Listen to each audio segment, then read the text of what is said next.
और सबसे पहले बात नजीब अहमद की बात कर लेते हैं। नजीब अहमद गुमशुदगी मामले पर आपको बता दें कि हाई कोर्ट ने तमाम सोशल मीडिया साइट्स पर नजीब अहमद को ISIS से जुड़े रहने या फिर उनका हमदर्द बताने को लेकर जो तमाम मवाद सोशल मीडिया साइट्स पर मौजूद हैं उन्हें हटाने के लिए कहा है। और साथ ही साथ अगर नजीब की वालिदा की बात कर लें जिन्होंने अर्ज़दाश्त दाखिल की थी मुआवजे को लेकर मीडिया हाउसेस को, उसको लेकर भी एक अहम इशू हाई कोर्ट ने करार दिया है। आप देखें रिपोर्ट।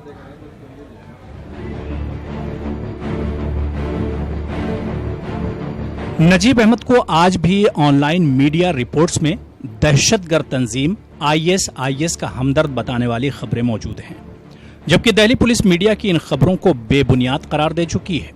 नजीब की वालिदा ने दिल्ली पुलिस के दावे की बुनियाद पर मीडिया हाउसेस पर 2 करोड़ 2 लाख रुपए के मुआवजे का हतके इज्जत का मुकदमा किया।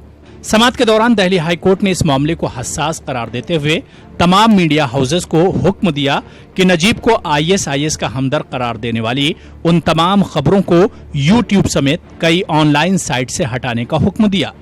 जस्टिस J अरमदा ने मीडिया हाउसेस को इस जिम्न में इंतबाह भी दिया, जिसके बाद मीडिया हाउसेस की पैरवी कर रहे वकील ने हाई कोर्ट को जल्द अज जल्द इस तरह के कंटेंट को हटा लेने की यकीन दहानी कराई। अदालत के अहकामात ऐसे वक्त आए हैं जब कुछ रोज कबल ही दिल्ली हाई कोर्ट ने नजीब गुमशुदगी मामले की SIT जांच से इनकार करते हुए CBI को केस की क्लोजर रिपोर्ट दाखिल करने की इजाजत दे दी है। नजीब गुमशुदगी मामले की समाअत के दौरान कुछ मीडिया वेबसाइट्स पर ऐसी खबरें नश्र की गई थीं जिसमें नजीब को ISIS का हमदर्द बताया गया।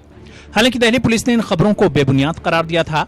हुकूक इंसानी तंजीमों और यूनिवर्सिटियों कॉलेजेस के तलबा ने उस दौरान बिला शर्त माफी का मुतालबा किया था।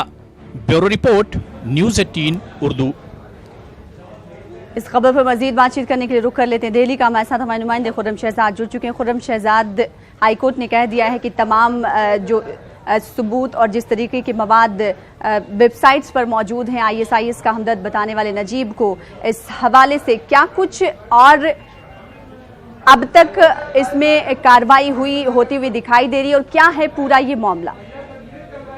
देखिए सना, नजीब की गुमशुदगी के बाद कुछ मीडिया घराने थे जिसमें टाइम्स ऑफ इंडिया, आज तक और इस तरह के कुछ घराने थे जिन लोगों ने ISIS के साथ नजीब को जोड़ दिया था। उसको लेकर के नजीब की वालिदा है वो हाई कोर्ट गई थी और उन्होंने एक तरह से मानहानि का मुकदमा दायर किया था। तो इस मामले में दिल्ली हाई कोर्ट ने न सिर्फ मीडिया घरानों को फटकार लगाई है बल्कि ये भी कहा है कि वो जो तमाम मवाद है नजीब को ISIS से जोड़ने के ताल्लुक से लेकर के उसको वो हटाए। इसी के साथ साथ YouTube जो है उसके जो है ऑफिशियल्स हैं उनको भी हुक्म जारी किया है कि इस तरह का जितना भी कोई मवाद है उसको हटाएं। यानी कि ये माना जाना चाहिए कि जो मीडिया घराने जिनको फटकार लगाई गई है वो भी हटाएंगे और जो दूसरे जो साइट्स हैं जो जिसमें इस चीज को लेकर के नजीब को कहीं ना कहीं लिंक किया गया था उसको भी वो हटाने के लिए कहा है। इसी के साथ साथ एक डिमांड और भी थी कि ये मीडिया घराने और साफ तौर पर जो है वो पब्लिक के में माफी मांगे। तो इस मामले को लेकर हाईकोर्ट ने यह कहा है आइंदा जब भी आपकी समाअत होगी तो इस मामले पर गौर किया जाएगा। तो कहीं ना कहीं एक तरफ से फटकार लगाई गई है और दूसरी तरफ जो है जो पब्लिकली माफी मांगने को लेकर के एक बात है उस पर हाईकोर्ट को फैसला लेना है। अब वो आइंदा समाअत में ले जाएगा, लेकिन एक तलवार लटकी हुई है और इससे साफ जाहिर सी बात है कि इस तरह की झूठी खबर चलाने को लेकर के जो है वो कहीं ना कहीं सुस्ती हुई है कुछ मीडिया घरानों की। खुर्रम शहजाद, क्या अदालत ने वक्त भी मुकर्रर किया है कि इतने टाइम में ये मवाद तमाम हटाने जाने चाहिए? नहीं, अदालत की तरफ से ऐसा कोई वक्त नहीं दिया गया है, लेकिन जल्द से जल्द हटाने के लिए कहा गया है। और खास बात यह है कि अगली समाअत तक अगर नहीं हटाएंगे तो कहीं ना कहीं जो है वो हाई कोर्ट में ये मामला उठ सकता है। इसलिए हम उम्मीद की जानी चाहिए कि जो समाअत होने वाली है इस महीने के आखिर में तो उसमें उस वक्त तक ये सारा मवाद हटा लिया जाएगा। और इसी के साथ साथ जो है नजीब मामले को लेकर के जो अभी हम देखने वाले हैं 2 दिन के अंदर जो है वो एक बड़ा प्रोटेस्ट मार्च हमें देखने को मिलेगा जिसमें नजीब के लिए इंसाफ की बात है, क्योंकि पिछले दिनों CBI ने जिस तरह से क्लोजर रिपोर्ट दाखिल करने के लिए कहा था और हाईकोर्ट ने वो CBI की बात को मान भी लिया था। तो उसकी खिलाफ CBI कई बार तो कह चुकी है कि उसके हाथ अभी भी खाली हैं, लेकिन सवाल जो का तू बरकरार है कि आखिर नजीब है कहाँ।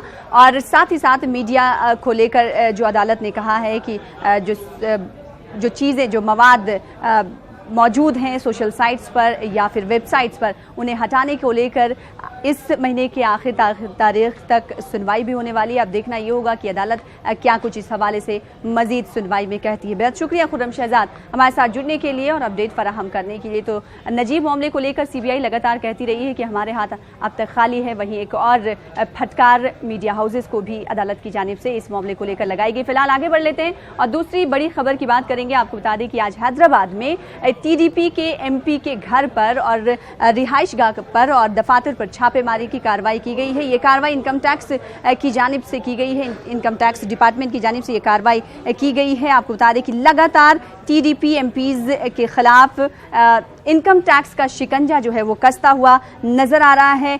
CM रमेश के खिलाफ ये हैदराबाद और दिकर मकामात पर ये कार्रवाई हुई है। 10 दिन पहले भी अगर हम बात करेंगे तो आंध्र प्रदेश में कई जगहों पर छापेमारी की कार्रवाई इनकम टैक्स की जानिब से अंजाम दी गई थी। Only they targeted Telugu Desam leaders. Last 10 days back, what happened? Our senior leader Mastan Rao and Rama Rao, day before yesterday Sujana Chaudhary, today entire my family and my friends and relatives, they are going to search. Okay, let them search. But what I am requesting, what I am bringing to the media notice, this is clear-cut political vendetta. When the elections are there, who are opposing the policies of this government, they are doing like this. Same thing happened in Tamil Nadu, same thing happened in Karnataka, same thing happened in Bengal. Now in Telangana and Andhra Pradesh, they are targeting Telugu Desam leaders. तो लगातार TDP अरकान parliament की जानिब से एहतजाज किया जा रहा है और इनकम टैक्स की जानिब से आपको बता दें कि लगातार छापेमारी की कार्रवाई की जा रही है। आप कुछ देर कबल तस्वीरों में देख रहे थे कि TDP के जो लीडर्स हैं वो एहतजाज कर रहे हैं। उनके लीडरों के खिलाफ जो इनकम टैक्स की कार्रवाई हो रही है और इसको लेकर वो जांच का मुतालबा भी करते हुए देखे जा रहे हैं। लगातार कहा जा रहा है कि गुज़िश्ता 10 दिनों से छापेमारी की कार्रवाई लगातार इनकम टैक्स कर रही है और इस कड़ी में TDP MP CM रमेश के घर और दफ्तर पर महकमा इनकम टैक्स ने आज छापेमारी की कार्रवाई अंजाम दी है। ये कार्रवाई CM रमेश के खिलाफ हैदराबाद व दीगर मकामात पर उनके जो दफातर हैं वहां पर ये कार्रवाई अंजाम दी गई है। लगातार ये TDP के खिलाफ इनकम टैक्स का शिकंजा जो है कसता हुआ नजर आ रहा है। मजीद अपडेट हासिल करेंगे, रुख करेंगे हैदराबाद का। हमारे साथ हमारे नुमाइंदे संजय तिवारी जुड़ चुके हैं। संजय, एक बार फिर से ED का शिकंजा TDP के लीडरान के खिलाफ कसता हुआ नजर आ रहा है।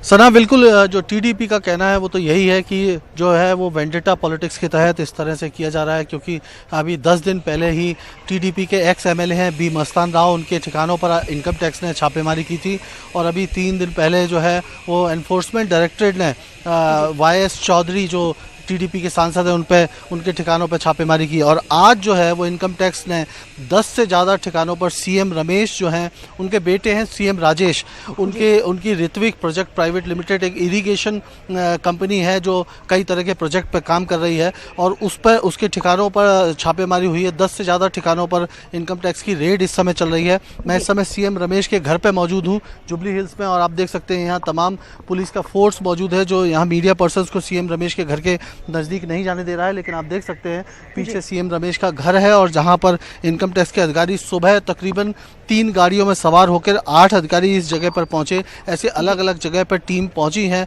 और 10 से ज़्यादा ये ठिकाने हैं जहां पर रेड चल रही है। आंध्र प्रदेश के कडप्पा में भी जो उनका घर है वहाँ रेड चल रही है। और मैं आपको बताऊँ कि कुछ देर पहले ही चंद्रबाबू नायडू के बेटे नारा लोकेश ने ट्वीट करके कहा कि ये एक वेंडेटा पॉलिटिक्स है, क्योंकि जो आंध्र प्रदेश के मुद्दे हैं उनको प्रमुखता से TDP ने उठाया था और इस वजह से नाराज होकर जो है तो इस तरह की कार्रवाई की जा रही है। कडप्पा में जो उनका CM रमेश का घर है वहाँ पर भी TDP के कार्यकर्ता इकट्ठे हैं और वो नारेबाजी कर रहे हैं। जी, यानी आंध्र प्रदेश के मुख्तलिफ मकामात पर ये कार्रवाई इनकम टैक्स की जानिब से अंजाम दी जा रही है, रेड पड़ रही है। संजय, क्या कुछ तफसीलात मिल पा रही हैं? रिहाइशगाह, घर और दफातर पर ये छापेमारी कार्रवाई अंजाम दी जा रही है। आप खुद वहाँ पर जुबली हिल्स में मौजूद हैं। क्या इनकम टैक्स डिपार्टमेंट की जानिब से कोई जानकारी अब तक मिल पा रही है कि उनके घर से क्या कुछ चीजें मिली हैं? सना, आधिकारिक तौर पर तो कोई भी बात अभी तक इनकम टैक्स की तरफ से नहीं की गई, लेकिन हमारी कुछ इनकम टैक्स अधिकारियों से बातचीत हुई फ़ोन पर। उन्होंने बताया कि 10 से ज़्यादा ठिकानों पर छापेमारी चल रही है और इसमें जो कई कंप्यूटर्स और जो हार्ड डिस्क हैं वो उन्होंने सीज़ की हैं। अकाउंट्स की डिटेल उन्होंने निकाल रहे हैं, उसको खंगाल रहे हैं और कुछ एक लॉकर्स की भी जानकारी उनको मिली है, जहाँ पर वो कुछ देर में भी जाके उनकी टीम वहाँ पर उन लॉकर्स को भी खोलेगी आज या कल में। तो कुल मिला के जो है उनके सारे अकाउंट को खंगालने की कोशिश कर रही है इनकम टैक्स डिपार्टमेंट, और खास करके उनको ये अंदेशा है कि जो ऋत्विक प्रोजेक्ट प्राइवेट लिमिटेड है उसके अकाउंट्स में बड़े पैमाने पर गड़बड़ियाँ हैं। जी सना, अब देखना ये होगा कि क्या कुछ इनकम टैक्स डिपार्टमेंट के हाथ में लगता है। कार्रवाई तो कर रही इनकम टैक्स डिपार्टमेंट, और साथ ही साथ अगर टीडीपी की हम बात करें तो लगातार वो इस पर इल्ज़ाम लगाती रही है कि उन्हें धोखे से फंसाया जा रहा है। बेहद शुक्रिया हमारे साथ संजय तिवारी जुड़ने के लिए, अपडेट फराहम करने के लिए। तो आंध्र प्रदेश के मुख्तलिफ मकामात पर छापेमारी कार्रवाई अंजाम दी जा रही टीडीपी के एमपीज़ के खिलाफ, टीडीपी लीडरों के खिलाफ। आपको बता दें कि कड़पा में भी ये कार्रवाई अंजाम इनकम टैक्स डिपार्टमेंट दे रही है। वहीं जुबली हिल्स हैदराबाद में भी ये कार्रवाई सुबह से ही इनकम टैक्स की जा रही है। जनूबी कश्मीर की आपको बता दें कि जनूबी कश्मीर के मीर वाइज को आज उनके ओहदे से बरतरफ कर दिया गया है। ये कार्रवाई सोशल मीडिया पर उनके फहश वीडियो तस्वीर वायरल होने के एवज में की गई है। आपको बता दें कि बरतरफी का ऐलान उनके नाना ने खुद आज सोशल मीडिया पर ऐलान करते हुए किया। कहा जा रहा है कि कुछ दिनों कबल से ही इनकी जो तस्वीरें हैं, फहश तस्वीरें सोशल मीडिया पर वायरल हो रही थी, जिसकी पादाश में ये कार्रवाई अंजाम दी गई है। काजी यासिर के नाना इल्हाज शेख मोहम्मद अब्दुल्ला ने इनकी बरतरफी का आज ऐलान किया है। ये ऐलान फेसबुक पर आम कर दिया गया है। Sheikh Mohammad Abdullah Islamic research institute के सरपरस्त हैं। काजी यासिर को इंस्टीट्यूट के सदर के ओहदे से भी हटा दिया गया है।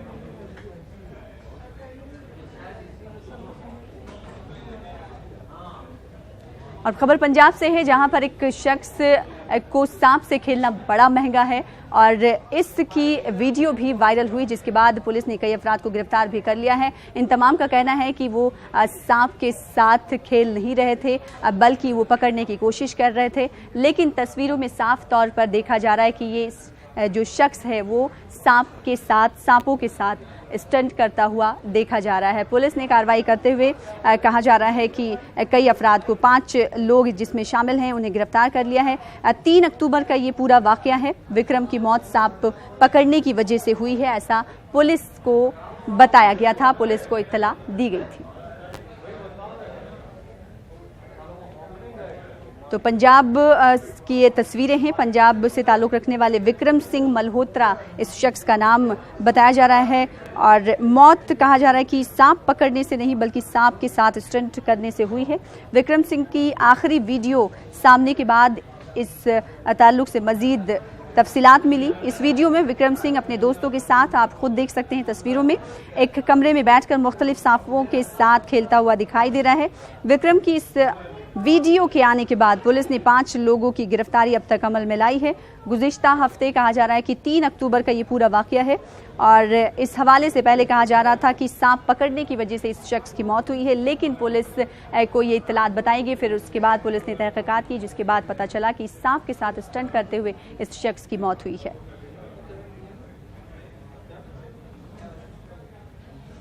और अब बात करेंगे एयर इंडिया तैयारी की, जिसे आज हंगामी बुनियाद पर उसकी लैंडिंग मुंबई में करवाई गई। कहा जा रहा है कि तिरुचिरापल्ली से जब ये तैयारा उड़ान भर रहा था तो दीवार से टकरा गया और दीवार से टकराने के बाद इसकी इमरजेंसी लैंडिंग कराई गई। कई मुसाफिर इस तैयारे में सवार थे जिन्हें महफूज तरीके से निकाल लिया गया। ये तैयारा तिरुचिरापल्ली से दुबई जा रहा था और कहा जा रहा है कि जो दुबई जाने वाले तमाम मुसाफिर थे उन्हें दूसरे तैयारे के जरिए जो दुबई सुबह ही रवाना कर दिया गया है। तकरीबन 5:15 का ये पूरा वाकया है और साथ ही साथ इसमें एयर इंडिया का बयान भी आया है। एयर इंडिया ने कहा है कि जब तक इस मामले की जांच नहीं हो जाती, वो पायलट और को पायलट को बरतरफ कर रहे हैं उनके ओहदे से, तब तक वो अपनी ड्यूटी अंजाम नहीं दे सकते। बरतरफी का ऐलान एयर इंडिया ने कर दिया है और इस मामले पर DGCA को भी जानकारी दे दी गई है।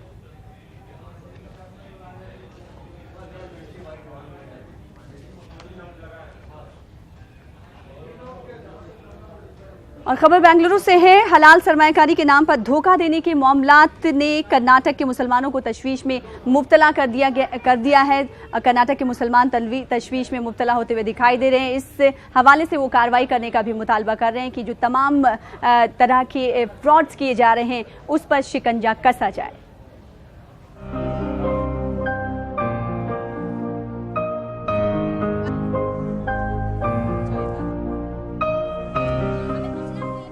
सीने में जलन, आंखों में तूफान सा क्यों है? इस शहर में हर शख्स परेशान सा क्यों है? बेंगलुरु के अवाम, बिलखुसूस मुसलमानों के लिए चंद वाकयात परेशानी का सबब बने हुए हैं। शहर में चंद कंपनियों ने हलाल सरमायाकारी के नाम पर गरीब और मुतवस्सित तबके के लोगों को धोखा दिया है। इस धोखाधड़ी से मुतासर अफराद अब पुलिस स्टेशन और अदालतों के चक्कर काट काट कर परेशान हो रहे हैं। ये अफराद अपनी मेहनत मजदूरी का पैसा, खून पसीने से कमाया हुआ पैसा गंवा बैठे हैं और अब बेबसी के आलम में सिर्फ और सिर्फ इंसाफ के मुंतजिर है। हमारी बहुत सेविंग्स, हमें दाल का मेहनत के पैसे, बच्चों के फीसों को बनने के पैसे, शोहर को झूठ बोलने के पैसे, सब हमें बचा को डाली। जरा हमारे से तुम्हें मदद करो, हमें बहुत मजबूर है, बहुत परेशान है, सब बहुत परेशान है। 2.5 लाख सर, मेरा 600 मेरे बच्चों का फ्यूचर के वास्ते, मेरा घर का किराया और मेरे बच्चों के फीस के वगैरह होता है करके मैं सोच के डाली। सारा रोड की हो गई। मैं परसों से सुसाइड करने ही चले गई थी। मैं मुतासरा अफराद के हक में आवाज उठाने वाले कहते हैं कि बेंगलुरु और दीगर शहरों में कई हजार अफराद ने धोखा खाया है। बगैर तहकीक किए सरमाया लगाना, कम वक्त में ज्यादा मुनाफा कमाने का लालच, कंपनियों के बुलंदबांग वादों पर भरोसा कर लेना अवाम के लिए धोखे का सबब बन जाता है। ये जो धोखे में आने के लिए ये लोग जो इस्तेमाल किए हैं कि जो बड़े बड़े कंपनीज के हलाल इन्वेस्टमेंट, बड़े बड़े कंपनीज का ये लोग नाम लिए, जैसे कि अरफा स्कूल या इस्लामिक वर्ल्ड। अब पता चला कि वो भी बेचारे धोखे का है। इसकी जांच होने के बाद पता चलेगा कि कौन सही है कौन गलत। मैं अभी हाल ही में जो है एम्बिडेंट कंपनी जो है, इसके मालिकान जो है, कंपनी भी बंद हो गई और वो फरार भी हो गए। आला वेंचर्स कंपनी भी बंद हो गई, लोग भी किसी को नहीं मिल रहे हैं। अजमीरा है, ऐसी कई कंपनियां हैं। अब नई नई ये कंपनियां हैं, मॉर्गनल, ये सब कंपनियां जो है लोगों के पास बहुत बड़ा नफ़ा देने के और ख़ास तौर से ये वादा करते हैं कि ये जो है इस्लामिक तरीके से और हलाल इनकम है। मेरी लोगों से ये गुजारिश है कि जिन लोगों ने पैसा डाला है, पैसा डालने से पहले देख लें कि ये कौन लोग हैं जो कंपनियां चला रही हैं, इनका बैकग्राउंड क्या है और कहाँ ये पैसा इन्वेस्टमेंट कर रहे हैं। सबसे बड़ी बात यह है कि ये कोई भी company reserve bank of India से रजिस्टर्ड नहीं है और ना ही सीबी में रजिस्टर होती है। मुतासरीन ने पुलिस स्टेशन के अलावा रियासती अक़लियती कमीशन में भी शिकायत दर्ज करवाई है।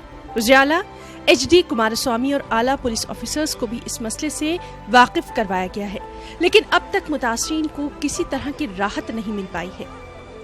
हमें तो अपनों ने ही लूटा के मिस्ताक मुतासरा अफराद अब अपने किए पर पछता रहे हैं। दूसरी जानिब ये सवालात भी उठ रहे हैं कि हलाल सरमायाकारी के नाम पर धोखा देने का ये सिलसिला आखिर कब बंद होगा। और सबसे बड़ा सवाल कि मुस्लिम तंजीमें, मुस्लिम लीडरान आखिर इस अहम मौजू पर यूं खामोश क्यों बैठे हैं? ये लोग अपनी चुप्पी कब तोड़ेंगे? न्यूज़ 18 उर्दू के लिए बेंगलुरु से रऊफ अहमद की रिपोर्ट।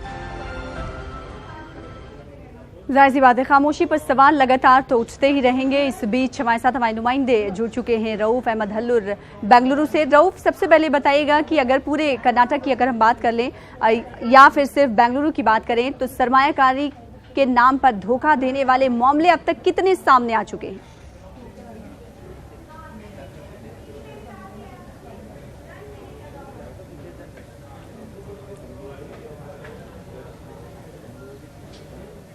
रऊफ, आपको आवाज हमारी मिल पा रही है?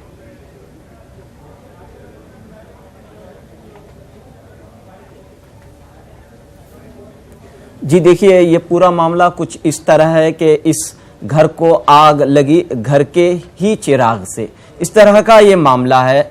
हलाल सरमायाकारी के नाम पर हलाल, जी बिल्कुल आवाज़ मिल रही है।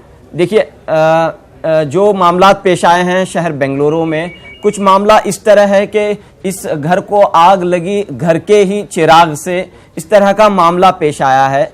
हलाल सरमायाकारी के नाम पर, इस्लामिक बैंकिंग के नाम पर धोखाधड़ी का एक बड़ा घोटाला शहर बेंगलुरु में पेश आया है। इसमें कई कंपनियां शामिल हैं। तो इस पूरे मामले में जैसा कि अभी आपने हमारी रिपोर्ट देखी कि किस तरह लोग जो है मुतासिर हुए हैं, अपनी मेहनत मजदूरी का पैसा गंवा बैठे हैं और इंसाफ के लिए अदालतों के, पुलिस स्टेशनों के चक्कर काट रहे हैं। तो इस पूरे मामले में जो एहतजाज कर रहे हैं, एहतजाज की जो क़यादत कर रहे हैं, फेरोज खान हमारे साथ मौजूद हैं। तो बताइए फेरोज खान साहब, ये पूरा घोटाला कितने 100 करोड़ का है?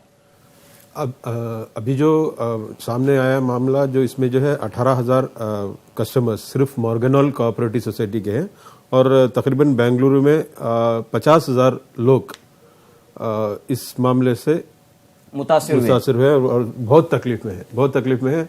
अल्लाह रहम फरमाए उनकी। तो पुलिस स्टेशन में जो है शिकायत दर्ज हो चुकी है, मामला जो है हर पुलिस स्टेशन में जो है मामला जो दर्ज ले लिया है वो लोग, और जो है अभी हुकूमत की तरफ से एक बेदारी आ गई है कि बस इस मामले को कैसे भी करके ना आगे ले जाए, इसको खत्म करें। क्या हो रहा है अभी फिलवक्त? क्या इनकी जो अमाउंट है वो मिलेगी? कैसे मुतासिरीन के साथ क्या इंसाफ होगा? अभी जो मॉर्गन कोऑपरेटिव सोसाइटी के जो लोग हैं वो तो भागे हुए हैं।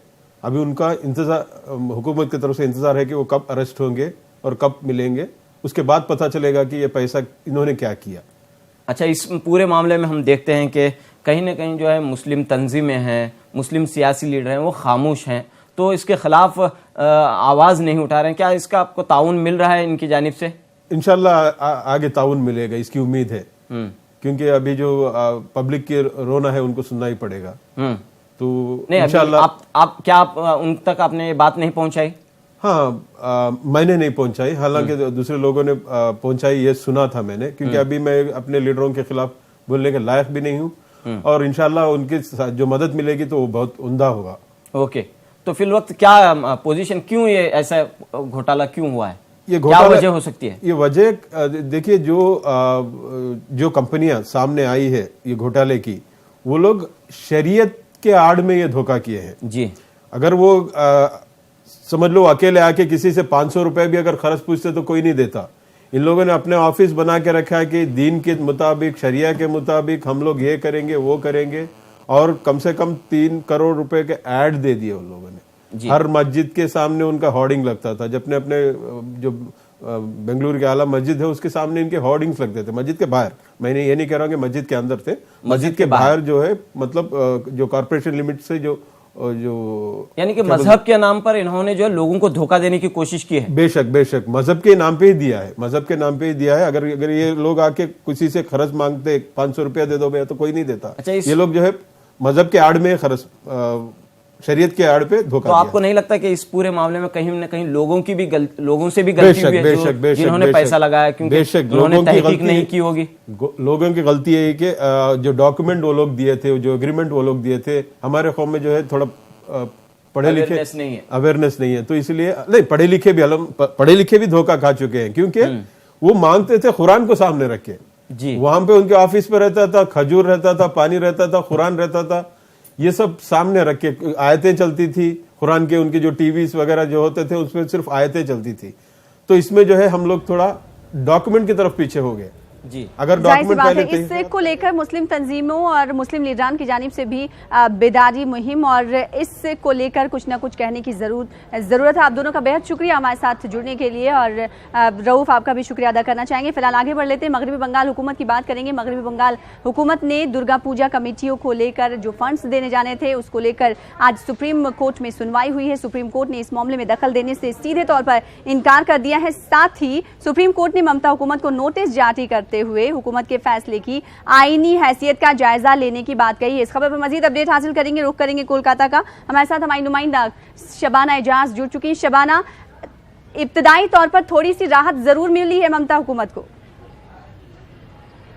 बिल्कुल, आप देखें कि जिस तरह से ममता बनर्जी ने, वजीर आला ममता बनर्जी ने ऐलान किया था कि वो हर पूजा कमेटी को 10,000 रुपए देंगी और रियासत के कुल 28,000 पूजा कमेटियों में 28 करोड़ रुपए तकसीम करने थे।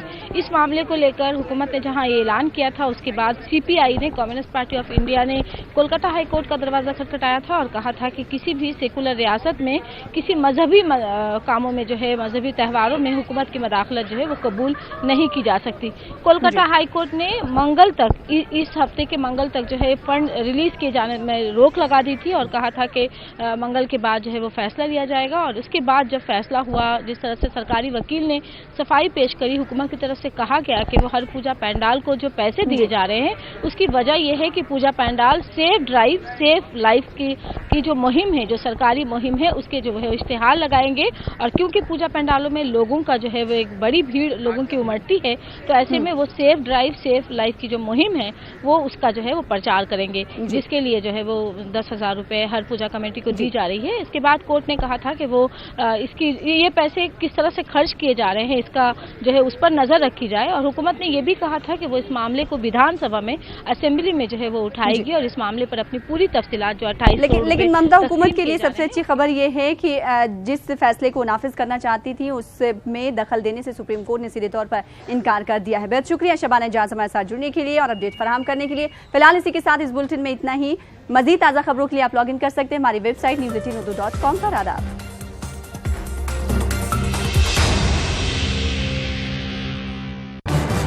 इस न्यूज़ हेडलाइंस